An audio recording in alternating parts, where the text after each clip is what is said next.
Hi guys, it's Sad. Welcome back to Warthog Defense. This is our newest update. Ukraine hit deep into Russian territory again, this time targeting a major gas pipeline in western Siberia. The explosion sparked a large fire and cut off gas to several defense industry plants in Chelyabinsk, Orenburg and Sverdlovsk, with damages estimated to over $76 million and repairs expected weeks. The strike could disrupt production tied to Russia's war efforts. Ukraine has reportedly blown up a key Russian gas pipeline in western Siberia. Located in the Pantsir-S autonomous okrug, the pipeline had a capacity of 2.6 billion cubic meters per year and supplied gas to defense industry facilities in Chelyabinsk, Orenburg and Sverdlovsk regions. Ukraine was behind the operation that caused an explosion on a major gas pipeline in the city of Langepas, Russia's Tyumen Oblast, a source in Ukraine's military intelligence agency revealed. According to the source, the incident destroyed a section of the key pipeline supplying Russian military industrial facilities in Chelyabinsk, Orenburg and Sverdlovsk oblasts. Langepas is located in western Siberia, some 3,000 kilometers, 100 miles from the Ukrainian border. The explosion reportedly led to a large fire, with immediate damages estimated at $1.3 million. Repairing and testing the pipeline could take about a month, the source said. Due to damage in a swampy area, repairs will be challenging, reducing gas supply by 25 million cubic meters and causing indirect losses of nearly $76 million, the source in Hur added. Ukraine regularly strikes military targets deep within Russian territory in an effort to diminish Moscow's fighting power. A similar incident was reported on July 5 in Russia's Vladivostok. Explosions damaged a gas pipeline and destroyed a water pipeline supplying military facilities in the region, a source in Hur told the Kyiv Independent. The damaged pipeline provides gas to several Russian military facilities on the coast of the Sea of Japan, including the 155th Marine Brigade of the Pacific Fleet of the Russian Armed Forces, the source said. The soldiers of the 1st Presidential Operational Brigade Burevi destroyed a North Korean Type 75 MRL for the first time in the Ukrainian Armed Forces. The video was published by the press service of the 1st Azov Corps of the National Guard of Ukraine on its official Telegram page. The missile system was destroyed after it was detected and identified by a reconnaissance drone in the Kupiansk sector. After identification, a drone with a munitions delivery system was launched and struck the North Korean MRL. It should be noted that the 107mm rocket system supplied by North Korea to the Russian army is a copy of the Chinese Type 63 MRL, which was designated Type 75 by the DPRK Armed Forces.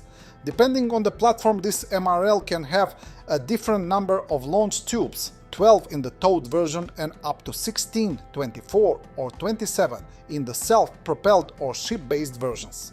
The ammunition load consists of two types of shells. According to their identification and the Russian firing instructions, the high explosive fragmentation shell is designated RSZO and the cassette shell is designated RSZO-7 with 15 submunitions.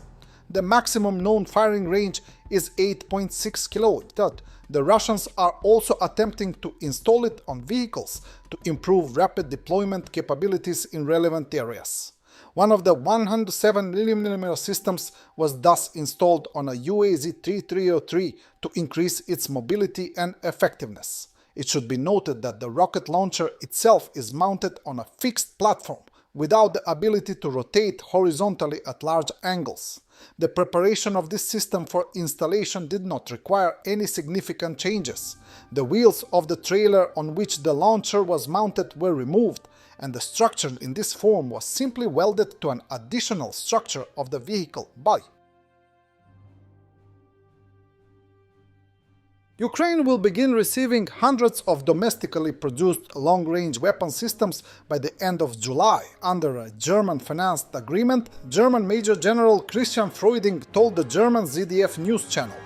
The weapons will be supplied in a high triple-digit quantity, he said, referring to a deal between Ukraine's defense ministry and local arms producers that Berlin agreed to fund in late May. We need weapon systems that can reach far into the depth of Russian territory to hit depots, command centers, airfields and aircraft, Freuding said, adding that Germany is ready to provide such systems. The general who heads the Ukraine task force at the German Defense Ministry did not specify what kind of long-range systems Germany is financing. Ukraine is developing a number of long-range capabilities, including ballistic missiles, long-range drones and drone missile hybrids, to strike deep inside the Russian rear amid dwindling stockpiles of Western long-range weapons. The Ukrainian military has previously received the Storm Shadow Scalp missiles from the UK and France and ATACMS from the US, but Germany has so far refused to supply its own Taurus cruise missiles. Freuding did not confirm whether Berlin plans to greenlight the supply of Taurus missiles when asked by the reporter. The general who spoke from Kyiv acknowledged that the battlefield situation remains militarily tense, with Russian forces holding the initiative for several weeks, if not months, and increased pressure on major Ukrainian cities from the air. The general also said Germany is in ongoing negotiations with the United States over the potential purchase and transfer of 1 or 2 Patriot air defense systems to Ukraine, describing talks as ongoing for weeks at all levels. Ukraine has been calling on its partners to enhance its air defense capabilities as Russia has escalated its large-scale aerial attacks on Ukrainian cities, including those far from the front line. German Chancellor Friedrich Merz said on May 28 that Berlin would help finance the production and procurement of Ukrainian-made long-range weapon systems. Merz made the comments during a joint press conference with President Volodymyr Zelensky in Berlin, where he also announced support for continuing Starlink satellite operations in Ukraine. There will be no restrictions on long-range weapons, Merz said at the time. Ukraine will be able to fully defend itself and also strike military targets outside the territory of Ukraine. Merz described the deal as the beginning of a new form of military-industrial cooperation between our countries. Smoke is rising over Kharkiv following the latest strikes with guided bombs and drones.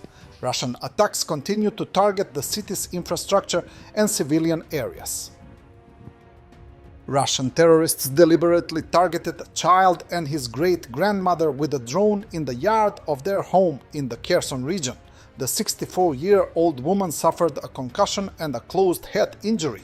Little Dmitrik was killed on the spot. He was only 1 year and 2 months old.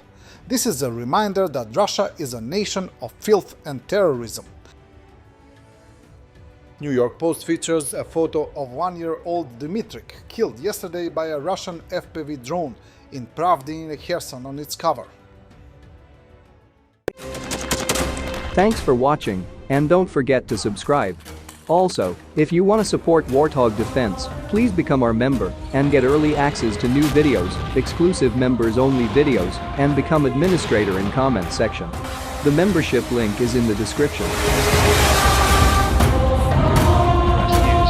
Every day. We had a guy last week at 6 rescues in 6 days. You know, he's doing the job every day.